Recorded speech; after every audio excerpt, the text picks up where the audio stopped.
Assalamualaikum warahmatullahi wabarakatuh.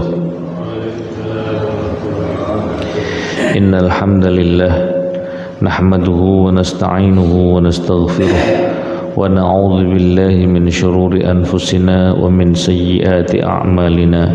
May yahdihillahu fala mudilla lahu wa may yudlilhu fala hadiya lahu.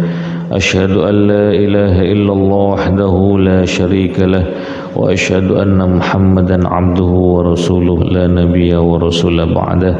Subhanaka la ilma lana illa ma 'allamtana innaka antal alimul hakim wa tub 'alaina innaka antat tawwabur rahim. Amma ba'du. Para hadirin, alhamdulillah melanjutakan ngaos sareng kitab Nasha'ihul Ibad karya Syekh Muhammad Nawawi Al-Bantani. Wal maqalatul 'ashirah an ba'diz zuhad wa hum alladhina ihtaqaru ad-dunya wa lam yubalu biha bal akhadhu minha qadra dharuratihim. Ada sebagian ahli zuhud, beliau adalah orang yang menganggap remeh tentang dunia. Di dunia niki bagi mereka, bagi beliau orang yang ahli zuhud, itu adalah sesuatu yang remeh, bukan sesuatu yang penting. Artinya mereka mengambil sesuatu dari dunia itu hanya sebatas yang dibutuhkan saja, boten terlalu ngoyo ngurusi urusan dunia. Niku ahli zuhud ya. Nek kalau jenengan kan dereng sampai makom niku, jadi saya nganggep dunia niku penting, akhirnya dewe menghabiskan waktu untuk ngejar dunia. Pun yang kita mau bahas tentang makalah beliau. Beliau matur ngenten, man aznaba dzamban wa huwa yadhhak fa innallaha yudkhiluhu an-nar wa huwa yabki. Sapa wonge sing nglakoni dosa, dia melakukan perbuatan dosa, wa huwa yadhhak, dalam keadaan dia tertawa, dia senang bangga dengan dosa yang dilakukan. Dia menceritakan ke siapa-siapa, aku lo mari nglakoni ngene, mari zina cerita, mari ngombe cerita, mari selingkuh cerita. Pokoknya perbuatan dosa dia itu seakan-akan dia senang bangga. Lo eling-eling ya, nek kok ada orang seperti itu, maka dia akan Allah masukkan ke dalam neraka dalam keadaan dia menangis. Dalam keadaan dia menangis. Makanya meskipun nggih kula jenengan niki menghindarkan diri dari dosa niku sulit, awak dhewe niki nek diitung-itung kira-kira antara amal soleh kali dosane ngoten kata pundi kira-kira? Kata pundi? Kata dosa nggih. Sami, kula nggih sami. Dosa. Kata dosane. Tapi ya ojo sampai kula jenengan iki cerita-cerita bangga dengan dosa yang kita lakukan. Karena wonten hadis Nabi niku ngenten, kullun nasi mu'afin, sakben wong niku terus Kanjeng Nabi itu mu'afin, mereka semuanya akan diampuni dosanya oleh Allah, illal mujahirun, kejaba wong sing mujahir, menampakkan, memperlihatkan, menceritakan kepada orang lain terhadap dosanya itu. Kula jenengan niki meskipun sulit untuk meninggalkan perbuatan dosa, ojo sampai kula jenengan niki cerita-cerita. Nggih. Ojo sampai cerita-cerita. Nek kok kula jenengan mari dosa, meneng ae, pemene sampeyan nyesel ya Allah, kula kok ngenten ya Allah, kula kok manten nglakoni ngenten ya Allah. Nah, kalau kita ini menyesal, insya Allah mudah-mudahan itu menjadi jalan taubat kita dipercepat oleh Allah Subhanahu wa taala. Ini jenengan kok purun segera bertaubat dari dosa kita, maka dosa-dosa kita itu akan diampuni oleh Allah Subhanahu wa taala. Nah, tapi kok nek jenengan kok tambah bangga dengan cerita itu. Nggih, wonten ta mboten tiyang sing seneng kalau dosa? Manglakoni dosa nang pinggir dalan. Kayak gak duwe isin kan. Apalagi nyun sewu sakniki kan kathah tiyang zina melakukan perbuatan di video. Yo nek wong apik di video ngenten apik mboten apa di live. Iki nglakoni maksiat di live. Ya Allah, iki terus piye?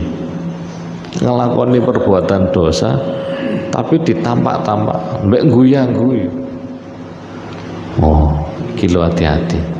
Nek kula jenengan kados ngonten, ya hati-hati. Saiki sampeyan nang donya iso guyang-guyu. Sok mben nang akhirat sampeyan nangis. Naudzubillah min dzalik. Terus mestine kula jenengan iki nek mari nglakoni dosa, ayo ndang padha nyesel.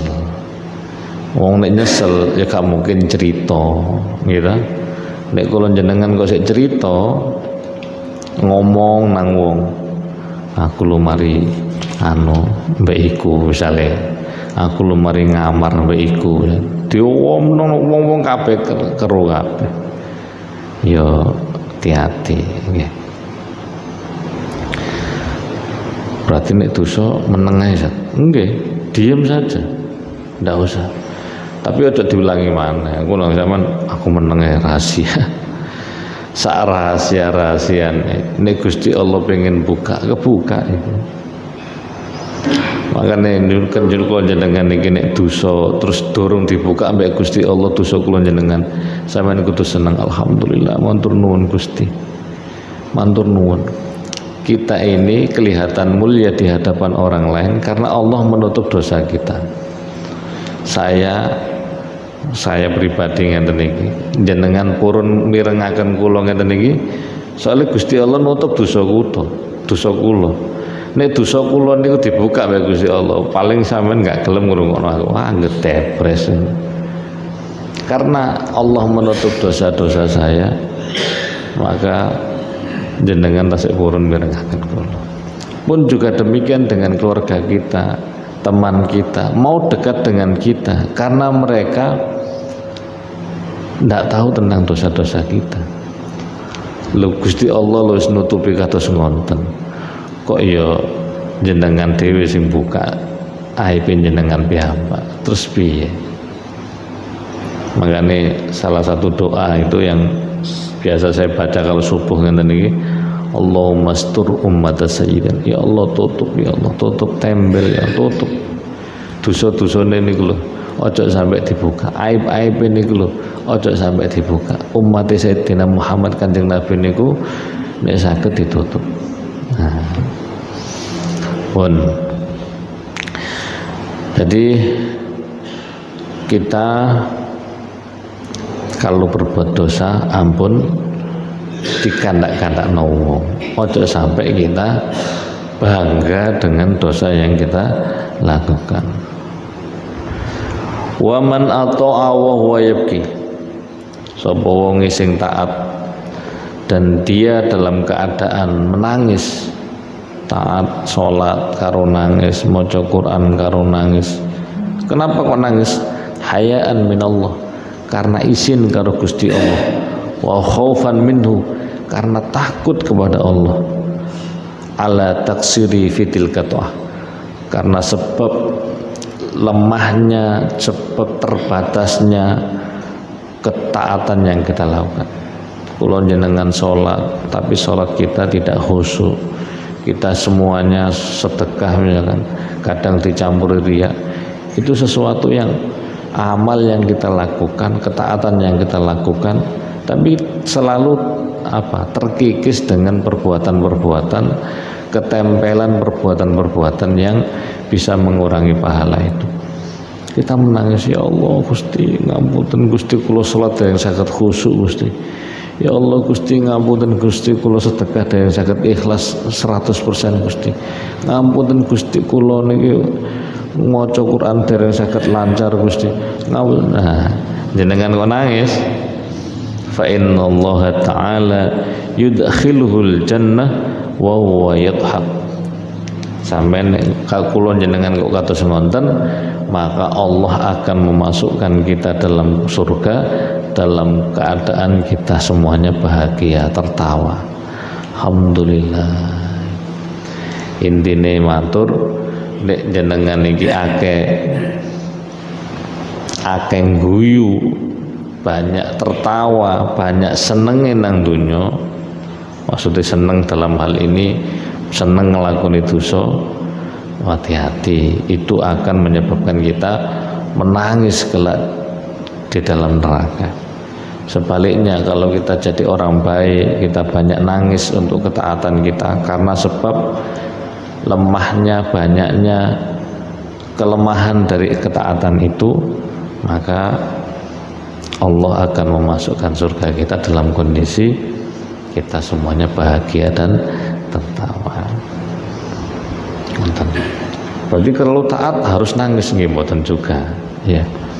Nek terus Gus Baha jenengan iki ditakdir saged sujud niku pun alhamdulillah. Kita harus syukur nang Gusti Allah. Ndak semua orang itu pagi begini ini subuh ngenten iki purun tangi gitu. Jenengan kok ditakdir sok tangi, sok sujud. Itu nikmat sing luar biasa sing harus kita syukuri. Alhamdulillah. Masih awak dhewe rotok ngantuk-ngantuk saiki. Masih awak dhewe kadang ya salat mek keturunan. Nek santri-santri biasanya ngoten. Salat iku mek duduk. Mboten apa. Tetap disyukuri. Alhamdulillah. Karena kita ditakdir untuk bisa ibadah nang Gusti Allah niku satu kenikmatan yang luar biasa. Jadi kalau jenengan saged salat, saged sedekah, saged maos Quran, saged bakti nang wong tuwa, saged hadir majelis taklim ngeten iki, itu nikmat yang luar biasa. Masih rada ngantuk-ngantuk saiki, masih rada mboten napa pun niku disyukuri insyaallah, banyak membawa rahmat, banyak membawa berkah dari Allah Subhanahu wa taala. Ya. Wal maqalatul hadiyatu asyarah an ba'dil hukama ay al awliya la tahtaqiru adh-dhunub as-shighar fa innaha tatasha'ab minha adh-dhunubul kibar. Niki sing matur para hukama, ahli hukama, para aulia. Beliau ngatur ngeten, menungso ojo sampai kula jenengan iki ngeremehno dosa cilik. Jangan sampai kita ini meremehkan dosa kecil. Kenapa? Karena sesungguhnya dari dosa kecil itu akan berpotensi menimbulkan dosa besar. Dosa cilik niku nek saedi dikumpul terus suwe-suwe dadi gede. Suwe-suwe dadi gede. Kados tetesan air hujan itu. Saedi tes sampai ini akeh, continue terus menerus iso banjir. Nek udan tes. Terus-terusan ya. Makanya ojo ngeremehno dosa cilik. Jangan meremehkan dosa kecil. Nek mboten nglintu ten zamane Sayyidina Hasan Al-Basri. Beliau itu punya murid. Muridnya itu pinter, ahli ibadah, sair. Tapi dia punya kebiasaan jelek. kebiasaan jelek iku seneng ngintip wong wedok, seneng ngintip wong wedok. Ngintip zaman niku sing ngintip di sela-sela. Singkat cerita,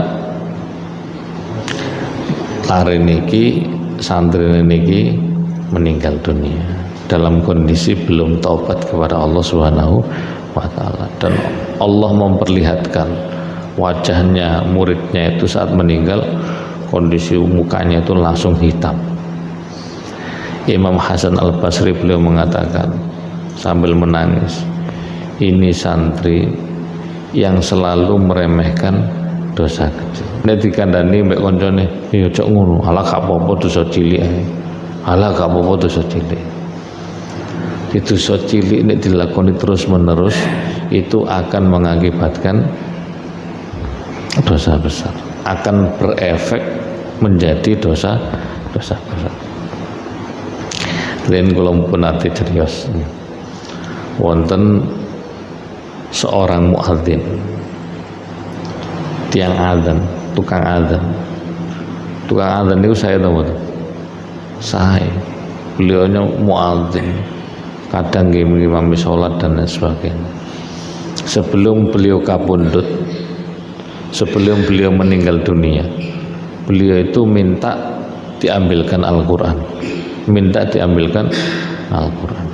Wah, tiang-tiang husnudun, masya Allah, wong iki api rek, kate mati kok njaluk Quran.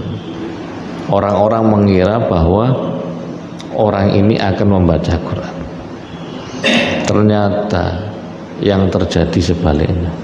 Ketika dia membawa Quran itu dibuang, diinjak-injak, langsung meninggal dunia. Orang-orang terkaget, iki kok iso wong ahli ibadah biasa adzan kok meninggal kaya ngono. Setelah ditanyakan kepada keluarganya, ternyata wong ahli adzan iki punya kebiasaan jelek. Jadi dia itu saben dina senengane ngintip, senengane ndelok wong wedok yang bukan mahram. Jadi nggih hati-hati, pun hati-hati. Ngeten iki nasihat damel kula piyambak. Apalagi akses untuk sekarang ini tidak pakai ngintip. Sekarang itu tidak pakai ngintip. Zaman riyen ngintip. Wong pengen delok ngono iku ngintip. Saiki nang medsos luar biasa. Akses niku terbuka lebar. Apalagi jenengan piyambakan tendelem di dalam kamar, ndak ada yang tahu wis sampean nglakoni apa ya ono kabeh aku. Hati-hati ya. Dosa yang disebabkan oleh mata kita ini itu kalau terus menerus continue dan kita remehkan, kita menganggap itu dosa cilik, hati-hati, itu bisa menjadikan sebab kita akan terjerumus kepada dosa besar. Na'udzubillah min dzalik. Maka para hadirin, para bapak, para ibu, ayo sami-sami belajar nggih. Ojo sampai kita ini meremehkan sekecil apapun dosa. Sampai nek mending nglakoni dosa cilik, ayo ndang ditobati, langsung ditobati. Kula nate semerap Syekh Mutawalli Asy-Sya'rawi, beliau matur ngenten. Nek kula jenengan iki pengin terhindar dari dosa, niku wonten carane. Bagaimana caranya? Caranya ini dari Nabi. Kula tak mendet niki.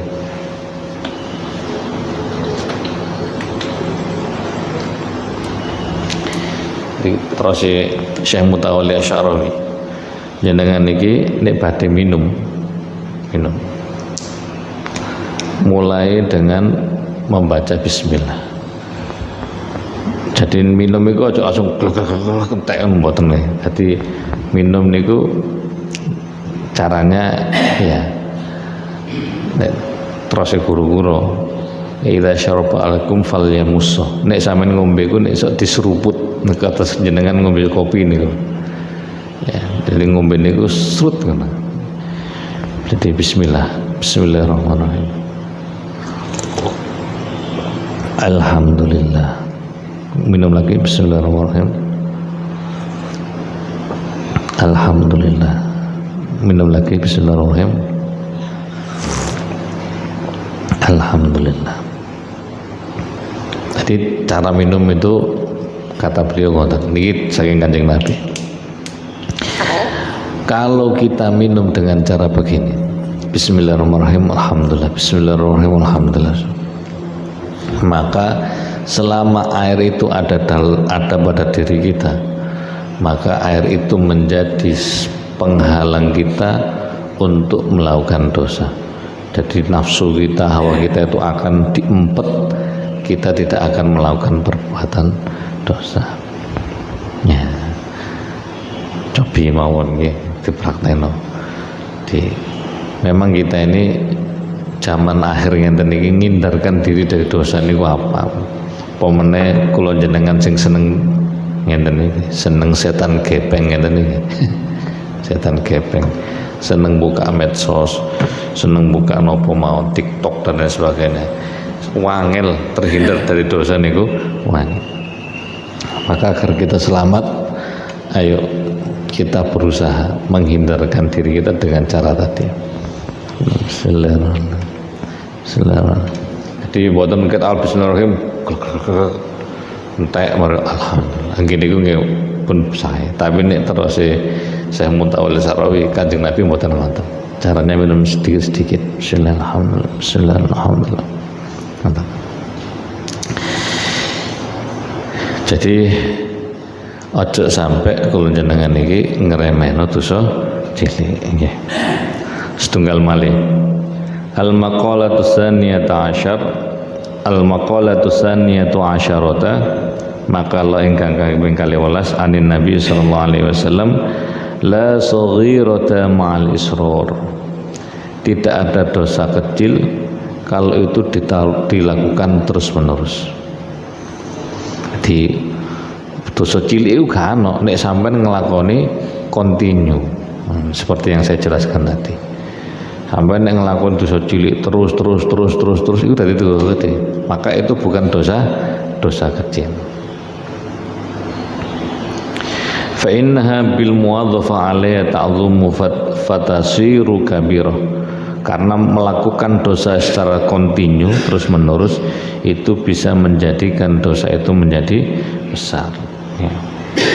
Wala kabirata ma'al istighfar. Dan tidak ada dosa besar yang itu selalu disertai dengan istighfar, dengan mohon ampun kepada Allah Subhanahu wa taala. Ay at-taubatu bi syurutiha fa inna at-taubata tamhu atharul khati'ah wa in kanat kabirah. Tentu dengan melakukan tobat sesuai dengan syarat-syaratnya. Karena tobat yang kita lakukan itu bisa menghapuskan bekas dosa kita meskipun dosa itu dosa besar. Yang penting purun tobat nang Gusti Allah. Karena jenengan nek nate mireng cerita wonten tiyang niki pembunuh. Dia suka membunuh. Dia datang kepada ustadz, kepada seseorang ya. Dia ini sudah membunuh 99 orang. Lalu datang kepada seseorang ya, nek jarine ustadz. Ustadz iki takoki, "Ustadz, aku iki mari dosa mateni wong akeh, Tat." Ping pinten jenengan mateni? Ping 99. Dari ustadz, "Wah, angel sampean. Sampean ning ngono iku wis neraka." Waduh, ngono-ngono. Karena dia diomongi ngono wis kesowan ustadz dipateni sisan. Dadi 100. Dadi 700. Akhirnya dia nyesel, pengen tobat, takut meneh nang kiai. Kiai kula niki pengen tobat, kiai kula pun mateni tiyang ping 700. Terus kiai ngeten, wis awakmu nang teko nang desa iki. Kok nang ngono sampean melakukan perbuatan soleh, sampean salat, sampean tobat, sampean lakoni.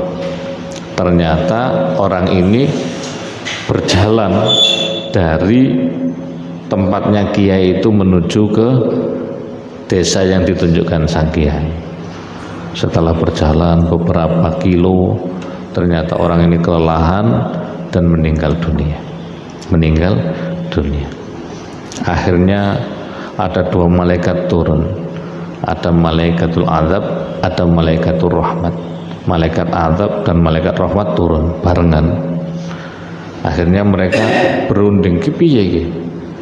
Jarane malaikat azab, wis iki kene aku ae, tak ajari sumateni wong sakmene iki. Jare malaikat rahmat, "Lho, ojo sik lah. Wong dia ini perjalanan menuju ke tobat, sudah berjalan menuju kebaikan." Akhirnya debat, singkat cerita diukur antara tempat tujuannya dengan dia start itu sudah berapa jauh, lebih akeh endi, hampir nyampenya sini atau lebih dekat dengan tempat dia startnya itu. Setelah diukur ternyata lebih dekat ke tempat yang dituju.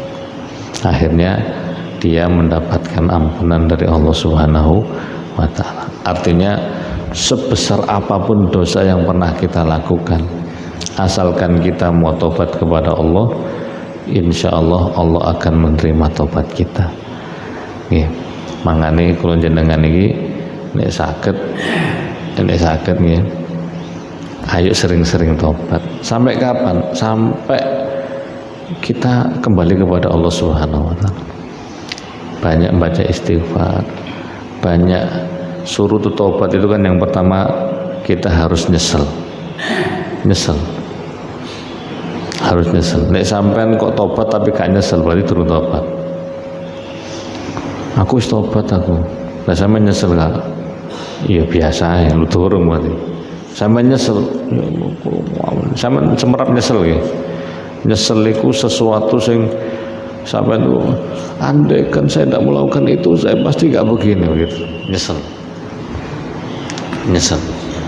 Jenengan kan semerap nggih kalau ini tragedi yang menimpa saudara-saudara kita para santri di pesantren Al-Khazin. Ayo monggo sareng-sareng maos surat Al-Fatihah kita tujukan kepada para santri yang meninggal dunia. Ya, saya meyakini mereka syahid karena mereka meninggal dunia dalam kondisi menuntut ilmu. Dawe Nabi, man kharaja li talabil ilmi fahuwa fi sabilillah hatta yarji. Orang yang keluar dari rumahnya berjalan menuju tempat menuntut ilmu, maka dia dalam kondisi jihad fi sabilillah. Kalau meninggal dunia, maka dia meninggal dunia dalam kondisi fi sabilillah. Dia meninggal dunia dalam keadaan syahid. Apalagi saat melaksanakan sholat. Makanya saya yakin para korban itu mereka semuanya syahid ya. Dan itu sangat dirindukan. Panen jenengan semerap viral ten media sosial niku wonten salah seorang kiai yang termasuk putranya meninggal dunia saat korban kemarin itu. Beliau mengatakan, aku sumpeneng anakku meninggal dalam kondisi ini. Kata beliau, andai kan aku tidak dianggap gila, aku pengen menyambut jenazah anakku dengan hadroh tolal badru, saking seneng karena anak saya meninggal dunia dalam kondisi yang baik ya. Pun sarang-sarang monggo kita baca surat Al-Fatihah ala hadiniyah in hadratin Nabi Mustafa Muhammad sallallahu alaihi wasallam khususan li syuhada'i. Al-Fatihah. A'udzu billahi minasyaitonir rajim. Bismillahirrahmanirrahim. Alhamdulillahirabbil alamin arrahmanir rahim maliki yaumiddin.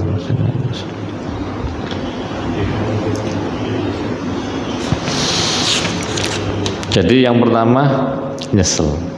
Nah, salah satu ceritanya kan ada namanya Yehanan itu. Ini kita cerita tentang penyesalan. Yehanan itu punya putra namanya Al-Fatih. Al-Fatih itu dia sebelum kejadian itu anaknya itu sakit di rumah beberapa hari gitu. Nah singkat cerita Al-Fatih itu ngomong sama abahnya, "Bah, aku tak balik di Norbo ya." Jari apa ya? "Amu serotok waras cung balik le cung." Nah, singkat cerita akhirnya Al-Fatih baliknya hari Sabtu, kejadiannya kan Senin. mulai Sabtu. Kejadiannya Senin. Lah saat kejadian itu ya ini Yehanan cerita anaknya itu kan tertimbun dalam reruntuhan itu 3 hari dan dia dalam kondisi pingsan di balik reruntuhan itu. Pingsan 3 hari, tidak makan, tidak minum, tapi sehat luar biasa. Beliau cerita, ya, beliau nyesel. Ya kayak gini, andai kan anakku ngomong aku balik Rebo ya, tak turuti, kan gak sampai tadi korban gitu. Dan itu namanya nadamah, namanya nyesel. Bahkan ya sempat Yehanan iki ya diomongi mbek bojone. Makane to ya sampean niku delokon ini anake sampean njaluk balik Rebo sampean. Yehanan cuma bilang, saya tidak tahu masa depan. Andaikan saya tahu masa depan, anak saya tidak saya bolehkan sholat asar di tempat itu, kata. Karena saya tidak tahu masa depan. Singkat cerita, ya alhamdulillah termasuk korban yang selamat itu adalah Al-Fatih itu. Jadi yang pertama nyesel. Yang kedua mengakui dosa kita. Ono dosa tapi gak ngaku dosa, atau dia tidak tahu kalau itu dosa. Sampeyan akeh dosane. Kalau kok kadose mboten wonten dosane, oh berarti gak iso. Jadi kudu al-i'tiraf. I'tiraf niku mengaku dirinya berdosa. Nanti sampean kok dosa tapi gak ngaku, ya angel tuh. Tobat iku angel. Ya. Yang ketiga, komitmen tidak mengulangi lagi. Komitmen tidak mengulangi perbuatan dosa itu lagi. Sebesar apapun dosa kita, kalau kita melakukan tobat dengan baik, dengan sempurna, mudah-mudahan dosa kita semuanya diampuni oleh Allah Subhanahu wa ta'ala. Kanjeng Nabi niku sing maksum, yang dijaga oleh Allah mboten nate nglakoni maksiat, maksum. Itu saja beliau istighfarnya, membaca istighfar niku 1 hari 100 kali. Kulun jenengan ping pinten?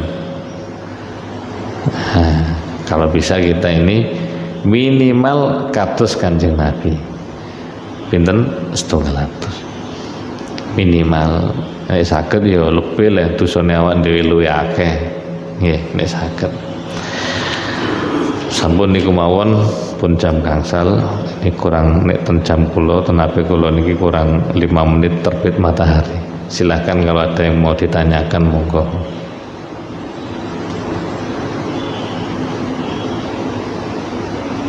Monggo Pak. Assalamualaikum. Assalamualaikum warahmatullahi wabarakatuh.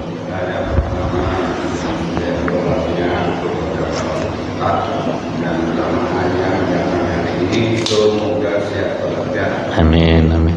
Pertama, dari materi awal bicara dosa dan zina. Kalau bicara zina, kita berbuat dengan istri orang, dengan orang yang bujang, dosanya bisa mana? Materinya bagus. Yang kedua, kita bicara dosa lagi, korupsi. Sekarang ngetren di sebelum orang banyak masalah uang jamaah haji dikorupsi. Itu bukan orang sembarangan. Menteri Agama sedikitnya maaf, itu orang Menteri Agama bukan provokator, jelas ustaz gitu.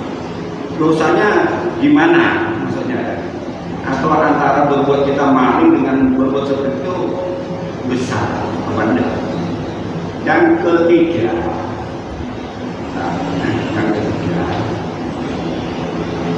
bentuk silaturahmi ada berapa? Terima kasih Pak. Assalamualaikum warahmatullahi wabarakatuh. Waalaikumsalam warahmatullahi wabarakatuh. Zina niku memang dalam agama Islam niku dibedakan 2 kategori ya. Ada zina muhson, ada ghairu muhson. Zina orang yang sudah berkeluarga dan yang belum berkeluarga. Itu konsekuensi hukumnya beda. Kalau zina orang yang belum berkeluarga, ini masih bujang gitu, itu dicambuk ya, dicambuk 80 kali atau 100 kali saya lupa. Kalau zinanya orang yang sudah berkeluarga muhson itu dirajam itu dihukum sampai mati. Ini secara hukum loh guys, secara hukum agama itu begitu. Kenapa kok beda? Karena memang konsekuensi yang ditimbulkan dari kelakuan itu berbeda. Kalau ghairu muhson, kalau masih bujang, itu kan dia yang dirugikan ya antar mereka sendiri. Tapi kalau sudah berkeluarga, yang dirugikan kan banyak. Ya suaminya, kalau yang melakukan istrinya ya berarti suaminya, kalau yang melakukan istrinya berarti suaminya dirugikan, anaknya, mertuanya. Jadi yang dirugikan itu banyak. Makanya dalam agama itu beda, cara menghukumnya beda. Cuman karena negara kita bukan negara itu, negara muslim, jadi ya sementara ini sepertinya belum ada undang-undang yang yang menghukum perzinahan muhson atau wonten wong zina terus maring ngono ditembak mati wonten. Sebenarnya gini kan, ada dua opsi. Itu kalau memang muhson yang sudah punya lunak, satu jalan kalau diampuni itu yang berbuat minta maaf sama suaminya, tapi dengan syarat bawa pisau. Kalau dia suaminya siap bunuh, itu katanya dosanya sudah ditul benda. Saya berbuat dengan si A, saya bawa pisau, minta maaf sama suaminya. Nah, itu betul benda kira-kira. Saya siap dibunuh. Ya berarti dia mau melakukan hukum Islam. Artinya dia menyadari itu, dia melakukan hukum Islam. Nah, secara hukum memang begitu caranya. Masalah nanti apakah itu diampuni dosanya atau tidak, wallahu a'lam. Yang jelas cara menghukum orang yang zina muhson, orang yang sudah berkeluarga itu begitu, dirajam sampai meninggal. Kalau yang bujang itu hanya dicambuk saja, tidak sampai yang muhson. Itu. Jadi ya kita tidak tahu, negara kita mungkin punya undang-undang dan lain sebagainya, saya kurang paham. Yang jelas memang konsekuensi yang ditimbulkan itulah yang berbeda, yang membuat akhirnya yang muhson itu memiliki efek hukum yang sangat berat sampai hukuman mati. Itu yang pertama. Yang kedua tadi terkait kopi jamaah itu soalnya kalau bicara dosa yang memberi contoh dosa-dosa itu sebenarnya orang-orang ngerti. Menteri agama jelas bisa jawab, ya.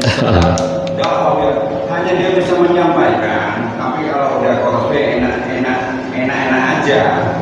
Jadi yang kecil itu hanya mendengarkan. Maksudnya saya dosanya lebih besar mencuri maling atau dosa yang korupsi itu uang jamaah haji. Padahal jamaah haji itu bukan orang kaya, memaksakan disalahgunakan. Orang melakukan perbuatan dosa itu jelek. Saya pernah baca makalah di bab yang belakang, saya lupa. Jadi kita ini melakukan perbuatan dosa itu jelek. Kita orang awam itu melakukan perbuatan dosa itu jelek, jelek. Tapi lebih jelek kalau orang yang melakukan perbuatan dosa itu adalah orang yang ngerti agama. Karena dia sudah paham tentang konsekuensi hukumnya, kok saya ngelakoni, akan berarti dia memiliki konsekuensi yang lebih besar. Terus bagaimana hukumannya? Allah alam, itu nanti Gusti Allah Dewi awan. Itu tuh kita ini bukan malaikat, bukan apa, tidak usah ikut-ikutan. Yang jelas memang konsekuensi orang melakukan, dia tahu tentang perbuatan itu tidak baik, salah, tapi kok dia tetap melakukan itu, bahkan nyuntui, memberikan contoh yang tidak baik kepada orang, itu efeknya berat di sisi Allah Subhanahu wa Ta'ala. Ya berat. Makanya nggih saniki dolek guru niku nggih rada angel. cari guru yang betul-betul bisa dijadikan contoh, yang iso diteladani tenanan itu mboten gampang. Ini jenengan kok ketemu orang yang bisa kita jadikan contoh, wis gandolan sing tenanan tentang niku. Karena sekarang ini banyak orang itu yang tahu agama tapi dia justru melakukan perbuatan-perbuatan yang luar biasa seperti itu. Yeah. Kalau saya diceritain teman-teman tentang perbuatan orang-orang yang haji-haji itu ngeri. Kalau mboten cerita pun ngeri, Pak. Kadang iki wong paham agama, urusan ibadah kok dingenekno, kok gak pantes. Tapi itu kejadian. Makanya kita hanya minta sama Allah, mudah-mudahan kita diberikan keselamatan oleh Allah SWT, diselamatkan dari fitnah yang seperti itu. Ini berat, Pak. Kados kula ngeten iki mari ngomong ngene iki terus aku dhewe nglakoni, ya berat hukum. Wis kula berusaha, ya Allah, saya berusaha untuk kita berusaha, hanya bisa berusaha karena kita manusia, sama-sama punya nafsu, sama-sama punya potensi melakukan perbuatan itu. Kene kita minta. Niku ning nomor 3 wae. Ini saya tertarik dengan materi itu tadi. Tertarik. Hanya bisa mendengarkan tapi tidak bisa melaksanakan. Gitu. Bisa mengucapkan. Ya, ini hanya menyampaikan. Jelas kita dosanya tidak karuan. Kalau saya bisa menyampaikan seperti ya Menteri Agama itu kan. Tapi tambah bangga dia bangun rumah kan ratusan M itu kan bangga kan. Tapi ngenten Pak, nyun sewu. Kita tidak punya wilayah untuk menghukumi orang. Ya kan gitu. Maksud saya ini kita mengintrospeksi. Jadi kita tidak punya wilayah menghukumi orang. Memang mungkin beliau salah, tapi kita kemudian menghina mereka, mencaci mereka, juga tidak boleh. Itu nanti jatuhnya seperti daunnya Nabi begini: barang siapa yang man ayyara akhahu lam yamut hatta yaf'al. Barang siapa yang menghina orang lain, yang melakukan perbuatan dosa, kita menghina. Ada orang berbuat dosa kita hina, kita caci maki, maka kita akan, Dewi Kanjeng Nabi, tidak akan mati sebelum kita melakukan perbuatan itu. Na'udzubillah min dzalik. Nggih. Itu teman saya menyatakan itu hati orang penting orang. Oke. Nggih. Seperti menteri-menteri dibunuh aja. Kasarnya gitu. Kalau semuanya ya baik semua kan. Nggih. Wong niku nomor kali. Nomor 3 tentang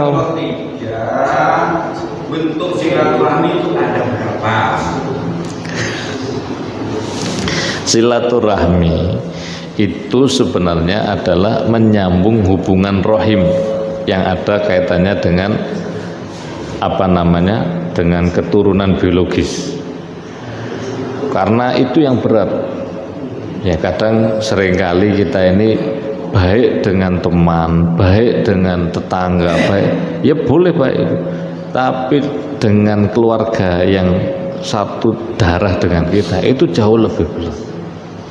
Makanya yang diancam Kanjeng Nabi itu kan la yadkhulul jannah qati, tidak akan masuk surga orang yang mutus silaturahim.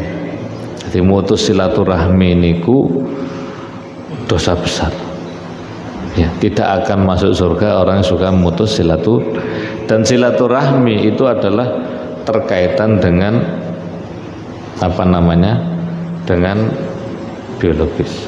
Sedangkan kalau hubungan dengan teman, tetangga, warga itu ya hubungan baik gitu saja, membangun hubungan silah untuk kebaikan saja. Tapi silaturahmi yang dimaksud oleh Kanjeng Nabi dalam silaturahmian itu lebih kepada hubungan baik dengan keluarga kita. Karena kan seringkali tiang niku putus silaturahmi karena sebab harta, perkara warisan, perkara macam-macam. Iki dulur sugih gak gelem marani sing melarat kate marani sing sugih sungkan sok lengkok dikira njaluk-njaluk, sing sugih gak gelem marani sok le ngrasa wong melarat kok gelem marani nang aku, merasa dirinya lebih baik dan lain sebagainya. Itu yang seringkali memutus silaturahmi. Kalian nek saged kula jenengan iki ayo ojo sampai ninggalno keluarga, terutama yang ada kerabat yang hubungan darah dengan kita. Wis nek saisoke disambung, saisoke disambung. Perkara dhek gak gelem, kita sudah berusaha nyambung, tapi dia ndak mau. Ya ndak apa-apa. Wong kita ini tugasnya adalah menyambung. Perkara dia mau memutus bukan urusan kita. Tugas kita adalah menyambung. Sing kula semerapi ngonten. Jadi silaturahmi itu silaturahmi hanya ada satu. Istilahnya ada kan namanya silaturahmi, itu hubungannya dengan apa? Dengan rahim. Ada yang namanya silaturahim, ada yang begitu. Silaturahim gimana? Kalau Rasulullah lebih senang silaturahmi saya dengan baik. Ada tempat subuh itu. Ya. Itu Rasulullah kalau kita bicara, kadang-kadang orang bicara hanya sunnah, tapi tidak dilaksanakan. Jangankan musuh, ada teman yang tidak punya apa-apa. Itu kalau ada yang tidak kemana, apalagi musuh. Nah, kalau Rasulullah senangnya silaturahmi dengan musuh atau orang yang tidak mampu. Itu bukan silaturahmi seperti tadi Pak Ustaz. Kalau kita baik maksud, itu musuh itu udah apa lagi. Saya silaturahmi maksud Pak Ustaz lebih kaya dari saya. Nah ini katanya di sunnah Rasul itu yang disenangi Rasul itu silaturahmi dengan musuh, dengan keluarga. Terima kasih. Itu istilahnya bukan silaturahmi, membangun hubungan baik. Membangun hubungan baik dengan orang lain. Istilah. Iya, ke teman itu kan orang lain, Pak. Jadi ke sahabat, ke tetangga, ke orang fakir miskin. Makanya dalam Al-Quran itu kan kita ini berinfak ada tahapannya. Yang pertama kepada orang tua, kepada kerabat yang dekat-dekat dulu, baru kemudian kepada anak yatim, kepada fakir miskin dan lain sebagainya. Jadi wonten tahapannya ngoten. Jadi istilahnya kita ini kalau ngomong silaturahmi ya begitu tadi. Tapi nek jenengan ngomong berbuat baik dengan siapa? Ya memang harus kita berbuat baik dengan Iya silaturahim, Pak. Silaturahim namanya. Jadi sayang, membangun hubungan sayang kepada orang lain. Kalau rohmi itu hubungan rahim. Jadi beda. Rohmi dengan rahim itu beda. Wonten nggih. Kan wonten silaturahmi, wonten silaturahim. Kalau rohim itu membangun hubungan kasih sayang dengan orang lain. Tuh, kalau rohmi itu untuk itu yang saya tahu. Sampun kula kinten niku saged menjadi manfaat damel kula panjenengan sedaya. Mudah-mudahan sedikit yang kita bahas membawa manfaat. Kurang lebihnya mohon maaf. Kita tutup dengan doa. Bismillahirrahmanirrahim. Allahumma inni astaudiuka ma 'allamtanihi fardudhu ilayya inda hajati ilaihi wa la tunsinihi ya rabbal alamin. Subhanakallahumma bihamdik asyhadu an la ilaha illa anta astaghfiruka wa atubu ilaik. Assalamualaikum warahmatullahi wabarakatuh.